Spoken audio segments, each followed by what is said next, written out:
Dear friends, welcome to this week's virtual Drasha. This week we have the incredible privilege to read Parshas Vayigash. And of course in this Parsha we read of the dramatic story of the reunification of Yaakov Avinu's family. Yosef utters the words, Ani Yosef ha'od avichai, I am Yosef, is my father still alive? And ultimately, again, that launches the process, the difficult process of reconciliation and the bringing together. Ultimately, again, the re-energizing of the familial bond of the clan of Yaakov Avinu. Yosef, after bringing his brothers close, says, okay, the next mission is we got to bring father Yaakov and the rest of the family down to Mitzrayim. So Yosef says to his brothers, listen, go back to father and tell him everything you saw, tell him everything that happened to me, and bring him down to Egypt. So the Torah says as follows. This is in Perek Mem Hey Pasach of Zayin, chapter 45, verse 27. Vayidaber elav es kol divrei Yosef asher diber aleihem. So ultimately the brothers, the Shvatim, come back to Yaakov and they tell Yaakov everything that Yosef had told them. Right? Yosef gave them a script. Here's the script, tell it to father. Vayaras ha'agalos asher shalach Yosef lasei so. Furthermore, again, Yaakov saw the wagons that Yosef had sent to bring him down to Egypt. Vatechi ruach Yaakov abihim. And the spirit of Yaakov came back to life. Now the Mefarshim are bothered by something very intriguing, which is the pasuk has two parts. First it says that the brothers told Yaakov everything that Yosef had told them. And then it says that Yaakov saw the wagons. And then it says his spirit was restored. Right? Literally, again, his spirit came back to life. So what's interesting is it sounds like his spirit came back to life based on the wagons. Somehow, again, they're that juxtaposition to the wagons. So what's going on over here? So there's an incredible medrash. The medrash writes, Amar lahem, im ya'amin lachem mutav. You see, Yosef was concerned. Yosef was concerned that Yaakov would not believe the brothers.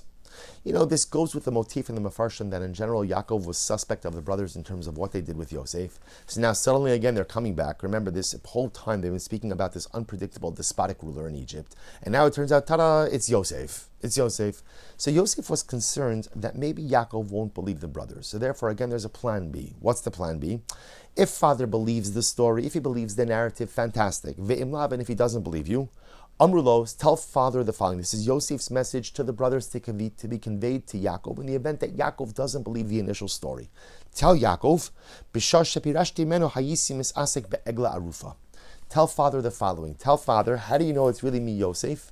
Because before I was sold into slavery, we were learning together the sugya, the topic of Egla Arufa. The Egla Arufa, literally translated, is the decapitated calf.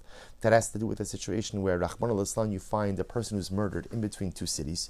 You measure it to the closest city, and the elders of that city bring out a calf, a young calf, by a dried riverbed. They decapitate the calf. They wash their hands over the calf. They say, our hands didn't spill this blood, without getting into all the technicalities.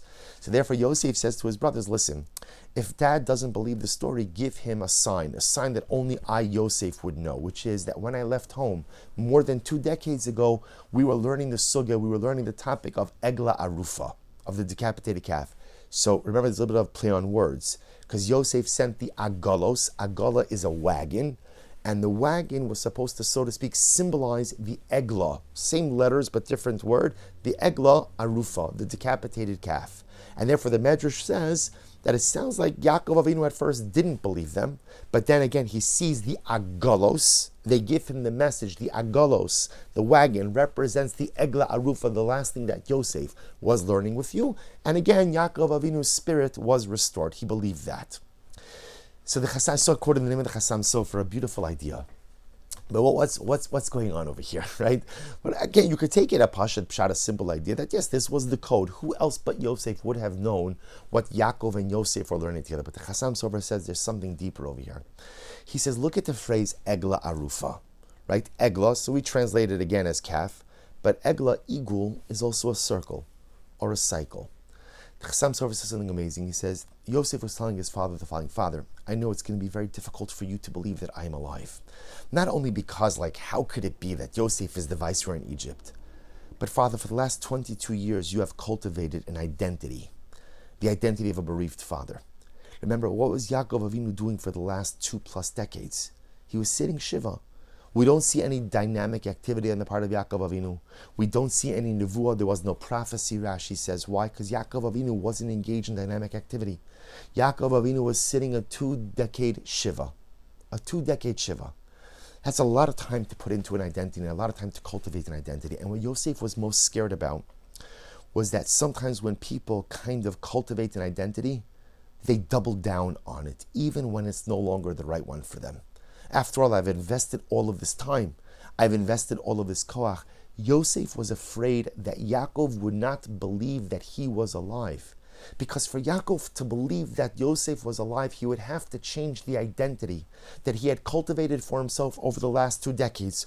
Over the last decade, you ask Yaakov, what are you? I am a bereaved father. I am a parent who lost a child. That's what I am. That's what I do. I sit shiva. I mourn. I'm broken. That's who I am. Yosef is alive? Yosef is alive? Well, if Yosef is alive, that means my previous identity was wrong. That means all of that effort that I spent on cultivating and concretizing that identity, I have to throw out and start again. That's scary. So Yosef says to his father, Father, Egla, remember Egla Arufa.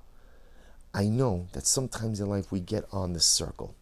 We live in a cyclical way. We cultivate an identity, we make an identity, and we just simply reinforce it over and over and over and over. And sometimes there comes a moment where you recognize that that identity is wrong. That identity, those hashkafas, those outlooks, those behaviors, those relationships, they're not right. They're not good for me. But the tricky part is I've invested so much time in them. This is who I am. And so more often than not, human nature is, you stay on the hamster wheel, right? You stay in the circle, you stay on the cycle, even when you know it's no longer right. Yosef pleads with his father, Father, don't be an eglah. Don't be stuck in the cycle that you've created for yourself, because if you do that, arufa means decapitated. Those who go ahead and get stuck in the cycles that they've created for themselves, those of us who create identities, and even when they're wrong, I just can't transcend it. We engage in behaviors, and even when I know that it's not befitting of me, I still continue with it.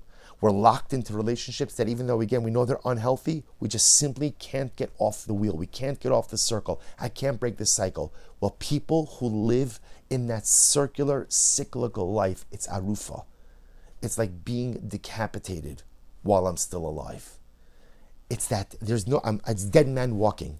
That ultimately, again, there's no life. There's no life. There's no vitality if you can't break the cycle. Yosef was pleading with his father in a nuanced way that only Yaakov Avinu would understand. Father, break the cycle. Don't live life in the circle of mourning. Don't live life in the cycle of bereavement. It's tragic how you had to spend the last 2 decades.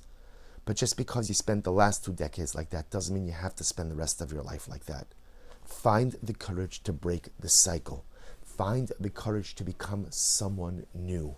Find the courage to transcend. Join me here in Egypt, and let's build a beautiful life together. And when Yaakov Avinu hears this, what does the pasuk say? Vatechi ruach Yaakov Avihem. Yaakov's spirit came back to life. Yaakov Avinu heeded the musar of his son. You're right, I don't want to be an egla arufa. I don't want to be in the circle of decapitation.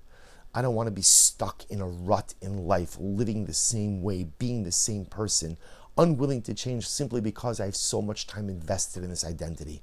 I could be someone different. I could live a different kind of life. It's painful that I've lost 2 decades, but just because I've lost 2 decades doesn't mean that I have to abdicate the ability to maximize the rest of my life. That's the power of Egla Arufa.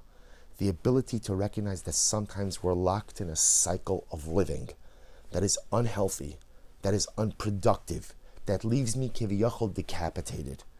And I have to find the courage and the strength to break this cycle and to live differently. And what an incredible message, especially as we enter into Asara B'Teves. The 10th of Teves, which is an incredibly unique fast day in which we know we are observing it even on Erev Shabbos. We're going to be davening Kabbalah Shabbos tomorrow night, and we're going to be fasting. Going into Shabbos in a sense of fasting, incredibly dramatic and overwhelming. Incredibly. What's the pshat? So what is Asara B'Teves? So we know again, Asara B'Teves marks the day in which Nebuchadnezzar, the king of Babel, laid siege to Yerushalayim. So it's dramatic and traumatic, but think about it. If Shavasar B'Tammuz falls out on a Friday, we wouldn't fast. If we'd push it, right? We push it. If Tisha B'Av fell out on a Friday, we wouldn't fast. And again, those are much more severe fast days. What's the pshat?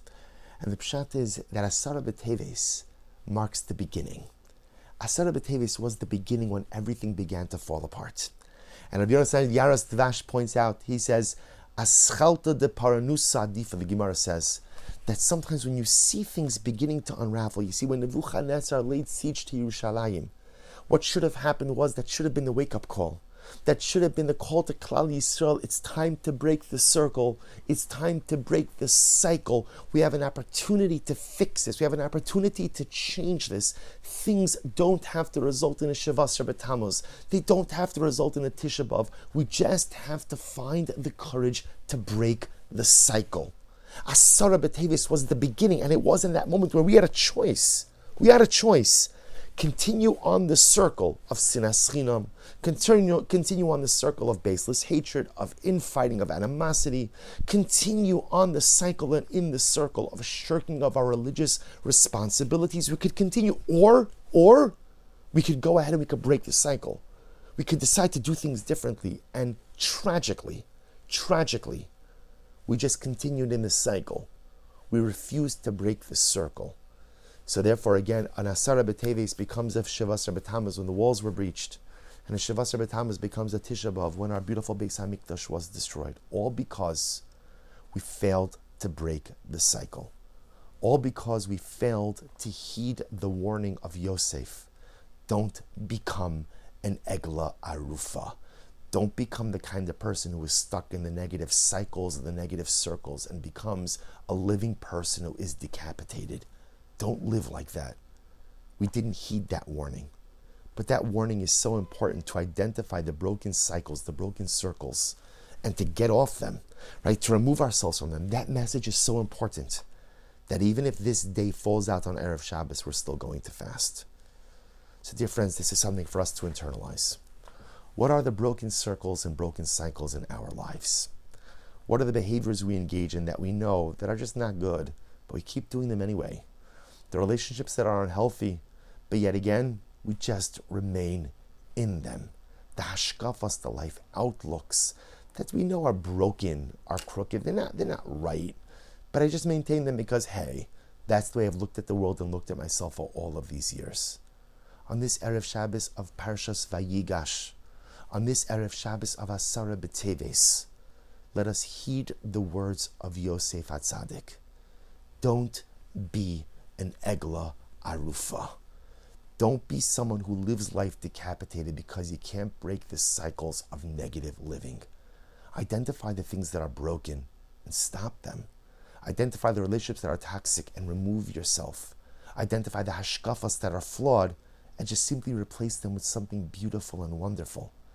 Yaakov Avinu had the courage to do this, and as a result, Vatchi Ruach Yaakov Avinu Kibiyachol, came back to life.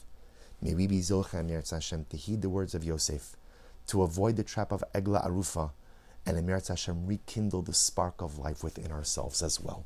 Wishing everyone a meaningful fast, a good Erev Shabbos, and a beautiful Shabbos Kodesh.